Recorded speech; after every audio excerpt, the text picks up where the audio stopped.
Bonjour à tous, Pascal Dumont, photographe. Vous pouvez me retrouver sur addictphoto.fr et sur ma page Facebook. Et aujourd'hui, dans cette vidéo, je vais vous donner 10 conseils pour bien préparer son reportage photo pour un mariage. C'est parti pour les conseils. Alors le conseil numéro 1, ça va être de faire un entretien préalable. C'est très important. Donc je pars du principe, on est d'accord, que vous avez déjà rencontré les mariés, enfin en tout cas que vous avez déjà eu un contact avec eux, que ce soit par mail, par téléphone, lors d'un salon, de visu, etc. Et que vous avez signé avec eux, vous avez été engagé. Donc une fois que vous avez été engagé, moi je vous conseille vraiment de faire un entretien préalable avec eux, un mois avant le mariage en général, comme ça ils savent ce qui est booké, votre feuille de route, elle pourra être assez précise. Et vous allez poser toutes les questions. Alors ça va être des questions basiques du style aux horaires, les lieux des cérémonies.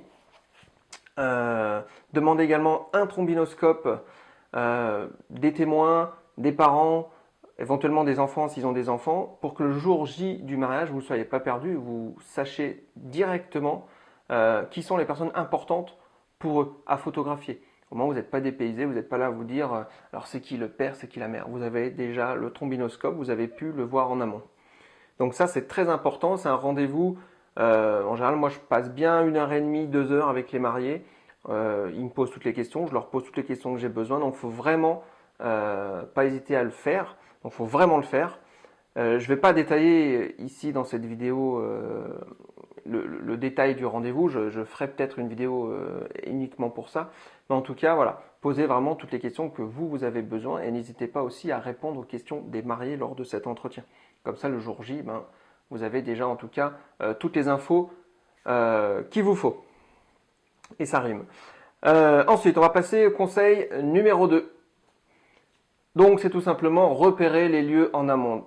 Alors, ça peut être un conseil bête, mais si vous ne connaissez pas la ville, si vous ne connaissez pas l'endroit où les mariés vont se marier ou veulent faire leurs photos, c'est très important d'aller repérer les lieux, ne serait-ce que pour la lumière, pour voir le soleil, à quelle heure il va être, pour que, en fonction des endroits où vous allez shooter, vous ayez la meilleure lumière possible. En tout cas, que vous allez essayer de créer artistiquement la meilleure photo possible.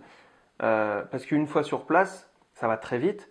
Donc, si vous avez préparé en amont votre shooting, eh ben, ce sera encore mieux. Et les mariés ont vraiment l'impression que, en plus, vous êtes vraiment professionnel puisque vous enchaînez les pauses. Vous n'êtes pas là à vous dire à chaque fois, alors là, qu'est-ce qu'on va faire? On va faire ça. Donc vraiment repérer les lieux. Si jamais le lieu est à 200, 300 bornes de chez vous, vous n'allez pas forcément faire les retours exprès pour ça, mais essayez d'aller voir sur Internet, sur Google Earth, etc. Pour trouver des images ou des photos qui correspondent au lieu où ils vont se marier, pour que vous ayez une meilleure idée. Ensuite, conseil numéro 3. Le matin, ça va concerner le matériel et les autres conseils aussi pratiquement. Alors préparez déjà votre matériel la veille. Et préparez vos appareils photo. C'est-à-dire que vos appareils photo ils doivent être déjà avec leurs réglages, les réglages, on va dire, moyens que vous allez utiliser. Ça peut être, en général, c'est ISO 200, ISO 400. Réglez déjà votre molette, soit sur manuel, soit sur, enfin, selon le type que vous utilisez en réglage, mais il faut que votre appareil photo soit déjà réglé, que le moment où vous arrivez, votre appareil photo, vous n'ayez pas à faire les réglages. Préparez évidemment vos objectifs, les objectifs que vous allez apporter avec vous. Et si jamais vous avez des objectifs de rechange, etc., prenez-les au cas où. C'est toujours bien d'avoir des affaires de rechange. Et évidemment, mettez vos cartes mémoire dedans. Ce qui m'amène au conseil numéro 4, videz, mais vraiment videz toutes vos cartes mémoire. C'est très important. Je vous parle ça en connaissance de cause.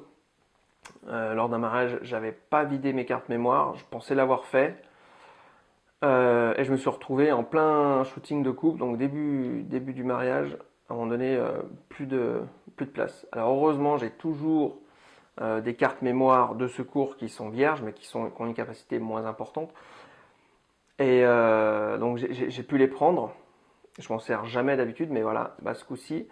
Et tout simplement, je pouvais pas effacer parce que j'avais déjà commencé les photos déjà du mariage, donc je pouvais pas mettre sur mon appareil photo, effacer toute la photo. J'ai dû effacer une par une pour faire de la place, donc il y avait, je sais plus de 700, 800 photos. C'était compliqué, alors j'ai pas effacé les 700, parce que j'ai des cartes mémoire pour chaque moment on va dire pour chaque période du reportage. Donc voilà, mais c'est la seule fois où ça m'est arrivé, ça m'arrivera plus. Donc vraiment videz vos cartes mémoire, mettez-les dans une boîte et prêt dans votre sac et dans votre appareil photo. C'est très important.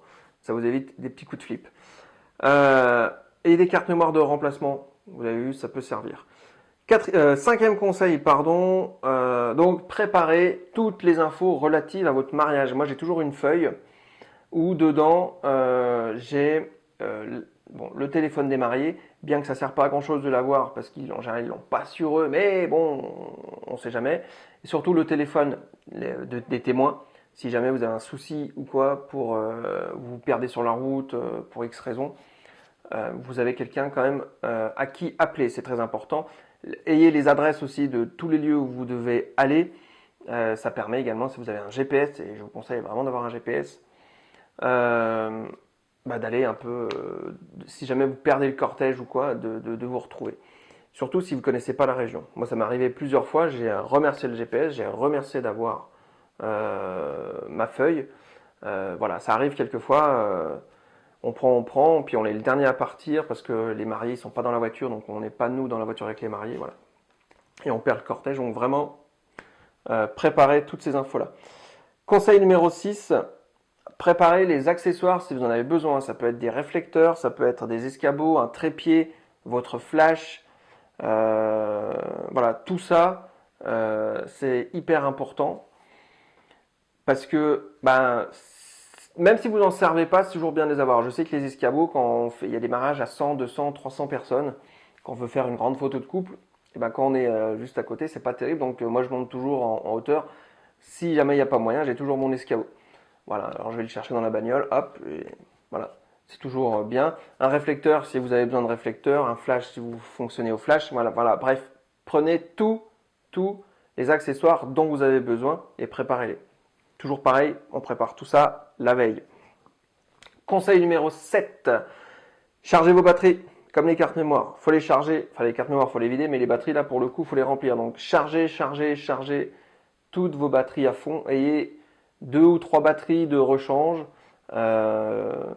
Voilà. Je parlais tout à l'heure des appareils photo dans le conseil numéro 3. Si vous avez évidemment plusieurs appareils photo, préparez vos appareils photo et les batteries qui vont avec. Chargez aussi les piles de votre flash, c'est super important. Et ayez des piles de rechange également, parce que si jamais on est dans des endroits, notamment, les mairies, elles sont assez claires, mais ça peut être dans les églises, etc. Si vous avez le droit au flash, le curé des fois n'aime pas le flash. Mais en tout cas, si vous avez des objectifs qui vous permettent pas, des objectifs qui sont peu lumineux, voilà, chargez bien votre flash parce que ça bouffe de la pile.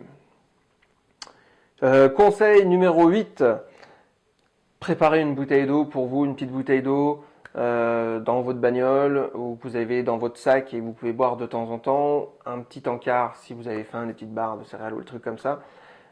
Si vous restez 9, 10, 11 heures avec les mariés, c'est bien des fois de pouvoir bouffer. Moi, je sais que j'aime pas trop manger pendant le vin d'honneur. Je sais que souvent on me le propose, hein, évidemment, parce que voilà, je préfère bosser. Ça m'arrive de prendre un ou deux verres de coca, des trucs comme ça. Mais voilà, ayez des petits trucs pour vous dans les temps morts que vous puissiez vous alimenter. Conseil numéro 9, préparez vos habits. Et pareil, la veille, il faut qu'il soit repassé, il faut qu'il soit propre. Alors, moi je suis pas fan des photographes qui vont en jean, en t-shirt, etc., un petit peu débraillés lors des mariages. Je trouve que c'est un peu un manque de respect vis-à-vis des mariés. Et il y a du coup trop un décalage, je trouve. C'est-à-dire qu'on va vous voir sur des photos, parce qu'il y en a d'autres qui prennent des photos, forcément.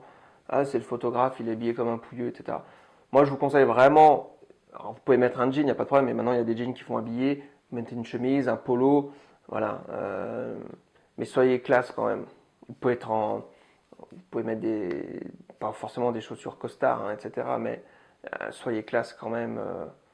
Voilà, par respect pour les mariés en tout cas. En tout cas, c'est mon conseil, vous n'êtes pas obligé, mais je vois trop de photographes, ouais, un peu olé olé quoi. Voilà, bon, c'est mon avis. Donc, ouais, repassez vos affaires, c'est bien aussi. Et conseil numéro 10, et ben regroupez toutes vos affaires. Une fois que vous avez fait tout ça, regroupez toutes vos affaires au même endroit. Si vous avez un escalier, mettez-les au pied de l'escalier, au pied de votre porte, peu importe.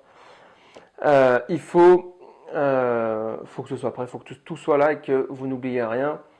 Vous pouvez même charger votre voiture si vous avez un garage ou si vous n'avez pas peur qu'on vous la cambriole. Mais en tout cas, il faut que toutes vos affaires soient regroupées et qu'il n'y ait pas les cartes mémoire d'un côté, les objectifs qui sont, etc. Regroupez tout, c'est le meilleur moyen de tout prendre, tout simplement. Et enfin, le conseil bonus, faites une checklist. Faites-la cette checklist. Moi j'ai une checklist. Alors elle est propre à chacun, mais grosso modo elle va regrouper pas mal de choses. Hein, et je coche à chaque fois. Ça j'ai pris, ça j'ai préparé, ça j'ai fait, ok. Voilà. Et c'est le meilleur moyen, tout simplement, de cette checklist et de préparer ses affaires la veille, de passer un jour J super cool. Et on n'est pas stressé. Voilà. J'espère que je vous ai donné quelques conseils. J'espère que vous avez pu apprendre quelques petits trucs, penser à des choses. Je vous dis à très bientôt pour une prochaine vidéo. Et puis ben voilà, entraînez-vous à faire des photos, continuez à vous amuser. À très bientôt.